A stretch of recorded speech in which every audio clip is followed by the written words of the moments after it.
Mummy जी, बेटी और बहू की तकलीफ एक, तो बेटी बेचारी और बहू चालाक कैसे? बहू तुम्हारा ही ठीक है, कितने आराम से अपने घर में ठाठ से रहती हो, डाइनिंग टेबल पर बैठकर अपने पति के साथ खाती और खिलाती हो। मन हुआ तो काम किया, वरना कल पर टाल दिया।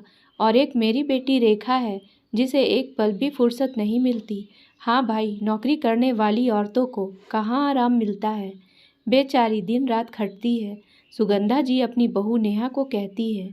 नेहा मुस्कुरा कर बोली, मम्मी जी, एक हाउसवाइफ का काम आसान नहीं होता है। जानती हूँ, कामकाजी महिला के पास भी काम होता है।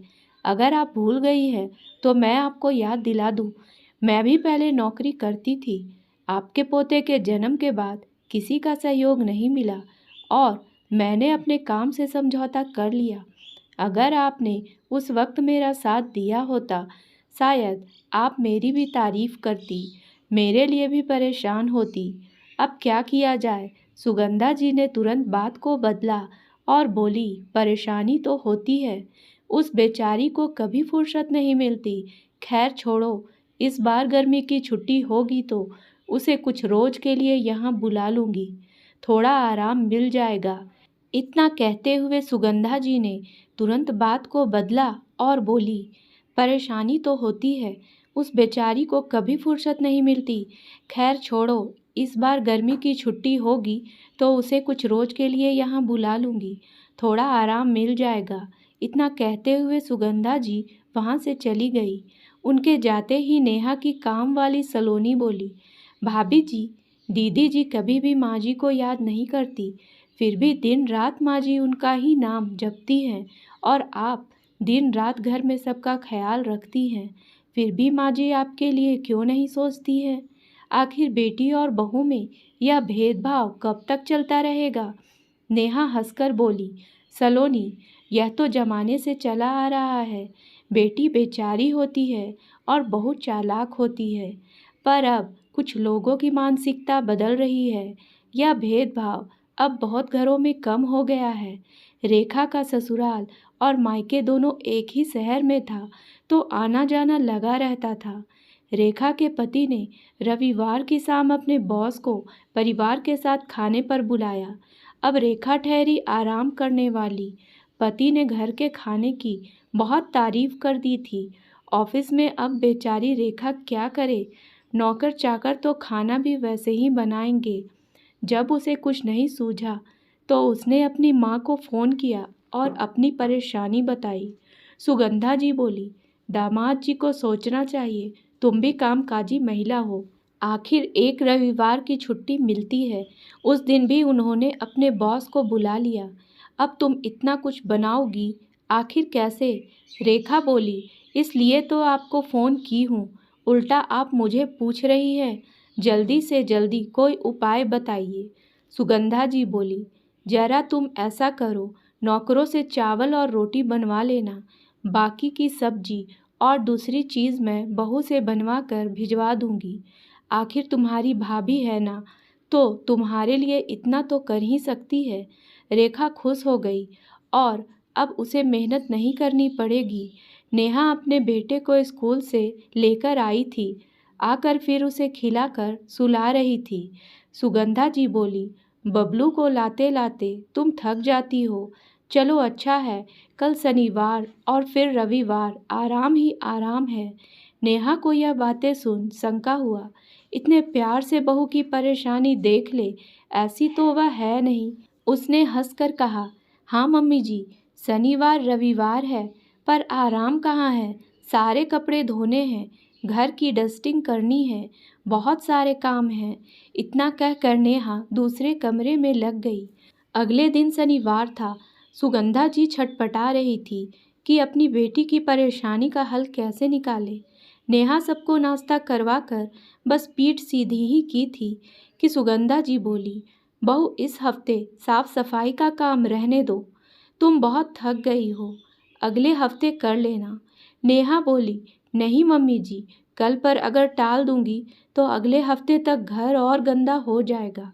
घर में छोटा बच्चा है, ध्यान रखना चाहिए। आप कहिए, क्या आपको भी कुछ काम है? सुगंधा जी बोली, भला मुझे तुमसे क्या काम रहेगा। तभी उधर से नेहा के पति मुकेश आए और बोले, चलो इस हफ्ते मैं भी तुम्हारी मदद कर दूंगा। बताओ क्या मदद करनी है। नेहा बोली, बस बस रहने दीजिए। आप मदद क्या करेंगे, उल्टा मेरा काम बढ़ा देंगे। पिछली बार बोले लाओ पोछा लगा देता हूँ और पूरा बाल्टी का गंदा पानी घर में फैला दिया।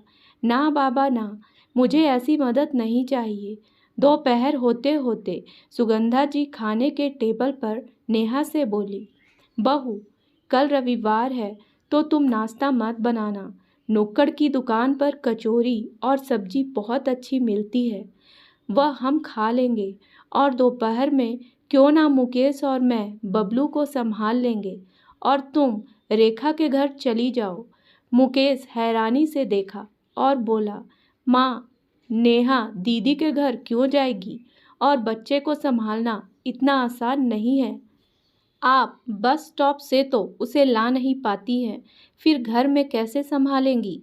सुगंधा जी बोली, जैसे तैसे संभाल लूँगी, अभी ज़्यादा ज़रूरी रेखा की परेशानी है। नेहा बोली, माँ जी, मैं 2 दिनों से देख रही हूँ आपके मन में ज़रूर कुछ चल रहा है। आखिर बात क्या है, साफ साफ कहिए। सुगंधा जी बोली, बेचारी मेरी बेटी दिन रात काम करती है पर एक दिन का आराम नहीं मिलता। ऊपर से कल जमाई बाबू ने अपने बॉस को खाने पर बुला लिया है। अब अकेली मेरी बच्ची क्या क्या करेगी। मैंने उसे कह दिया है नौकरों से चावल रोटी बनवा ले। अब या तो तू वहाँ जाकर बाकी की चीज़ें बना दो या फिर यहाँ से बनाकर उसके घर भिजवा दो, उसकी थोड़ी मदद हो जाएगी। नेहा बोली, अगर बहुत ज़रूरी होता या वह लोग बीमार होते, आपके कहने की ज़रूरत नहीं थी। मैं बिना बोले वहाँ जाकर उनकी मदद कर देती। पर अगर उनके घर कोई मेहमान आ रहा है तो मैं जाकर खाना नहीं बनाऊंगी। क्या मेरे घर में काम की कमी है। छोटा बच्चा है, घर के 100 काम होते हैं। क्या आपको कभी भी मेरी तकलीफ़ नहीं दिखती। सुगंधा जी बोली, बहू तुम तो बहुत चालाक हो। कैसे अपनी तकलीफ़ों की गिनती अपने पति के सामने कर रही हो। मैंने तो उसे हाँ कह दिया है, अब वह बेचारी क्या क्या करेगी। अपना नहीं तो मेरे शब्दों की तो लाज रखो। नेहा बोली, मम्मी जी एक बात बताइए, बेटी और बहू की तकलीफ़ तो एक होती है क्योंकि दोनों औरत है, फिर बेटी बेचारी और बहू चालाक कैसे हो जाती है। ठीक है, फिर भी आप कहती है तो आपकी इज्जत रखने के लिए मैं खाना बनाकर भेज दूंगी। नेहा की आंखें नम हो गई थी। मुकेश बोले, कोई ज़रूरत नहीं है खाना बनाकर भेजने की। माँ, पिछली बार याद है छठ के समय नेहा पूरे घर को संभाली थी। ऊपर से दीदी अपने पूरे परिवार को यहाँ लेकर आ गई। जब हमने कहा अपने नौकरों को साथ ले आओ तो बोली, नहीं, बहुत दिनों से छुट्टी मांग रहे हैं, इसी मौके पर उन्हें छुट्टी दे देती हूँ। कम से कम जब मैं घर जाऊँगी तो छुट्टी नहीं लेंगे।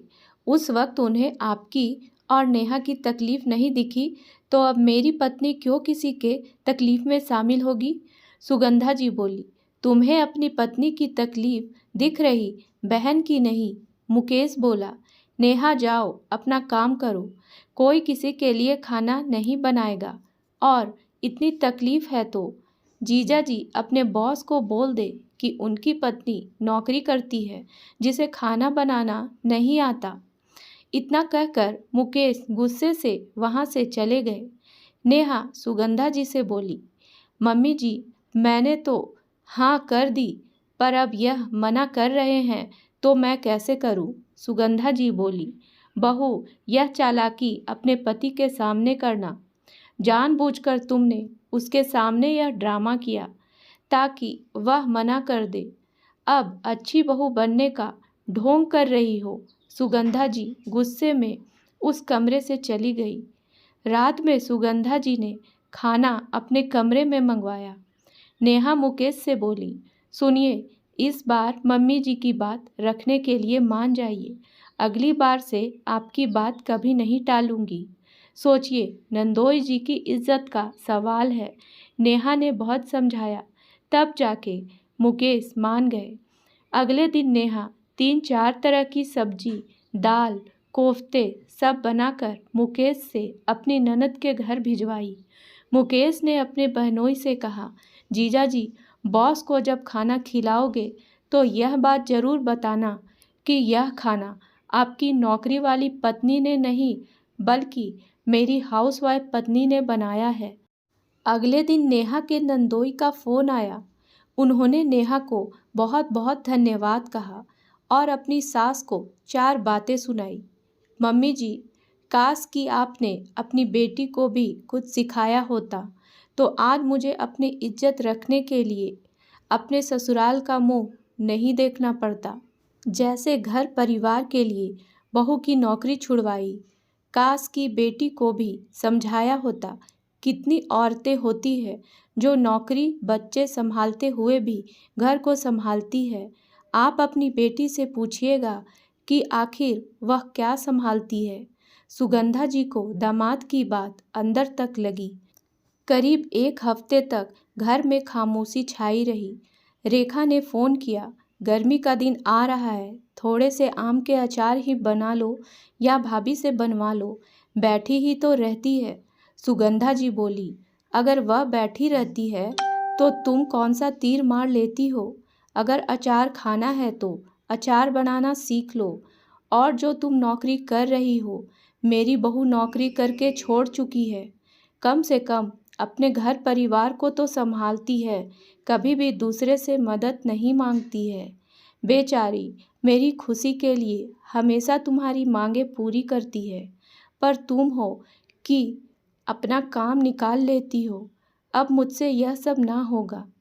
बेटी बेचारी और बहू चालाक, हर घर में ऐसा हो जरूरी नहीं, कई बार उल्टा भी होता है। सास की तेज आवाज़ सुनकर नेहा कमरे से बाहर आई और बोली, मम्मी जी, क्या हो गया जो आप दीदी को इतनी बातें सुना रही थी। सुगंधा जी बोली, कुछ ज़्यादा ही मैंने अपनी बेटी को सर पर बैठा लिया था। उसे लगा उसकी चालाकी उसकी माँ पकड़ नहीं पाएगी, पर वह भूल गई कि आखिर मैं उसकी माँ हूँ।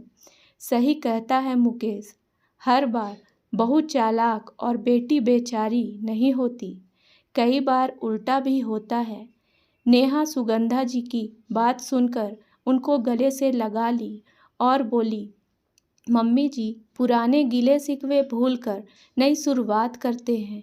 अब ना तो कोई बेचारी और ना कोई चालाक, बस माँ बेटी का रिश्ता होगा, अब चाहे वह मुझसे हो या दीदी से। सुगंधा जी मुस्कुराकर नेहा के सर पर हाथ रखकर उसे आशीर्वाद दी। अब कभी मजाक में भी नेहा के कुछ कहने से पहले ही मना कर देती। अंत भला तो सब भला। उम्मीद है दोस्तों कहानी पसंद आई होगी, तो मेरे वीडियो को लाइक करें और मेरे चैनल को सब्सक्राइब करना ना भूलें। धन्यवाद।